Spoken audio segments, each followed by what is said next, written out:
Hey yo, what's up mga pards? Maaga nga akong gumising ngayon dahil excited na rin ako at meron akong isa-share sa inyo. Matagal na nga talaga to pero syempre gusto ko kapag shinare ko sa inyo ay ma-appreciate nyo na makikita nyo yung naging bunga ng aming paghihirap. Huy, paghihirap! At dahil sobrang init nga sa labas ay naglagay muna ako ng sunscreen. Opo, sa labas. Sa labas nga ho at doon ho sa may labas ko ipapakita sa inyo kung ano yung sinasabi ko. Yung sorpresa nga ito mga pards ay habang buhay kong tatanawing utang na loob sa inyong lahat. Dahil hindi naman magiging posible lahat ng ito kung hindi rin dahil sa suporta nyo. Uy! So, eto na nga mga pards ang pinagkakabalahan natin lately. Opo, nakabili na po tayo ng lupa. At under construction pa nga yung ibang parte nitong lupa. Ang gusto ko nga sana ay kapag shinare ko sa inyo to ay fully constructed na. Pero pagpasensyahan nyo na excited lang ang inyong pards. Pagkadating nga namin dito sa mini farm ay sinalubong na rin kami ni Manang Riza. Siya nga pala yung caretaker dito sa aming farm at siya na rin yung nagsisilbing mayordoma. Huy, mayordoma! Walang ganon pards at wala naman siyang mga kasamahan dito kundi puro manok.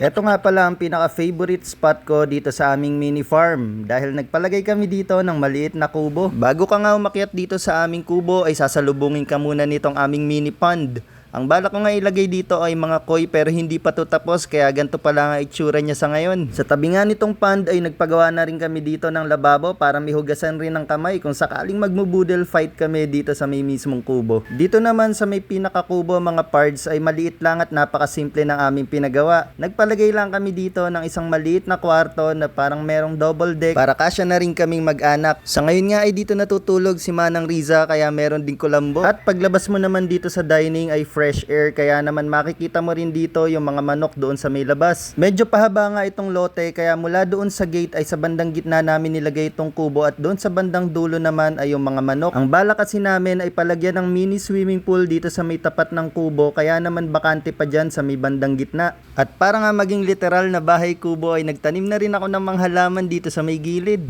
So dito mga parts, meron tayo dito kalamansi at kamatis. Ayan, kamatis. Tapos meron din tayo ditong talong. Pero wala pa bunga, kalalagay pa lang pero namumulaklak na yan. Yan. Hanggang doon, meron tayong mga talong doon. May mga bulaklak na rin. Tapos dito naman meron tayo dito. Ayan, sili. Ayan, sili. At ito meron ding ubas. Ayan, gumagapang pa lang yung ubas pero maliit pa. So papagawaan din natin siya dito ng balag. Ayan. Ito yung kubo. Ayan, sa labas tayo ng kubo. Okra. Okra. Meron ding repolyo. Ayan, repolyo. Talong. Tapos dito sa ilalim parts, meron ako alaga rabbit. Eto, teka. Pakita natin rabbit. Ayun na yun. Nabala pa natin yung rabbit sa ilalim. Tapos eto, meron tayong sili na. Meron tayo ditong sili na ano. Halo-halo. May orange, may yan, sili, may orange, may purple, may red. Ayan, ito hindi ko alam, broccoli yata to, hindi pala to ano, hindi to repolyo, broccoli. Ayan, tapos dito may kamyas din tayo. Ayan, may kamyas para pag magsisigang. May okra. So pag itong mga to namunga na at lumaki, pwede na tayo magsigang. Ayan o. May kalamansi. Tapos pipitas tayo ng manok. Manok pang tinola. Ayan. Tapos nandito naman mga orchids. Meron din tayo dito mga orchids.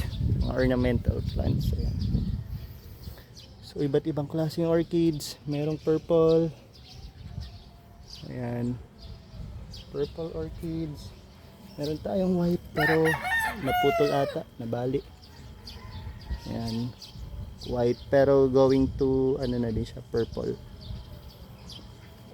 Tapos dito ayan, meron ding ang waling-waling yung itsura niya.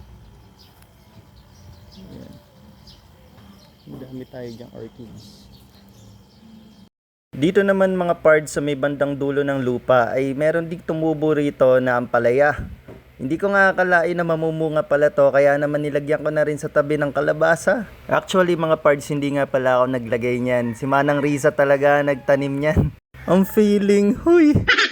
Tingnan nyo naman mga pards yung bunga ng kalabasa. Pero actually maliit pa yan dahil meron pang isang tanim na kalabasa doon sa may kabilang dulo. At napakarami rin talagang bunga mga pards. Nagtanim na nga rin pala kami ng puno ng mangga. Meron din ditong papaya. Tapos ang sabi ko maglagay rin si Manang Riza nitong guyabano dahil paborito yan ni nanay. Eto nga mga pards yung sinasabi ko sa inyo, isa pang puno ng kalabasa. Meron nga itong 2 bunga at napakalaki mga pards. Parang ang bigla ako nag-crave sa okoy. Mama mo okoy. Dito nga sa part na to mga pards ay nagtanim din kami ng puno ng langka. Tapos doon naman sa may bandang likod ay merong puno pa rin ng mangga at meron ding puno ng saging. Na-excite na nga ako mamunga lahat ng to dahil sa sobrang init ay parang gusto ko nang maghalo-halo. Yung ayaw ng misis ko, mga native na manok. At dahil nga sa naubusan na kami ng budget ay natengga na tong pagpapagawa namin ng swimming pool. Kaya naman ang sabi ko ay uumpisahan ko ng maghukay at baka hindi pa to umabot ng summer mga pards. Kaya naman sa mga viewers at followers ko diyan, baka naman pwedeng pakishare ito at na madagdagan ng budget ko pampagawa swimming pool. Abay tingnan nyo naman at pagod naman ang person. Abay kainitan ba na may magpalaka sa labas? Hanggang ngayon nga hindi pa rin ako makapaniwala mga pards na ang dating pangarap lang ay unti-unti nang natutupad. Yung dati sabi ko kay Lord sana kahit maliit na lote lang, pero ang binigay sa akin ay napakalaking lote. May free pang kubo, bahay at syempre soon ang swimming pool. Laking pasasalamat ko nga dahil nung mga oras na nagbi-video ako nito ay umalis si Manang Riza.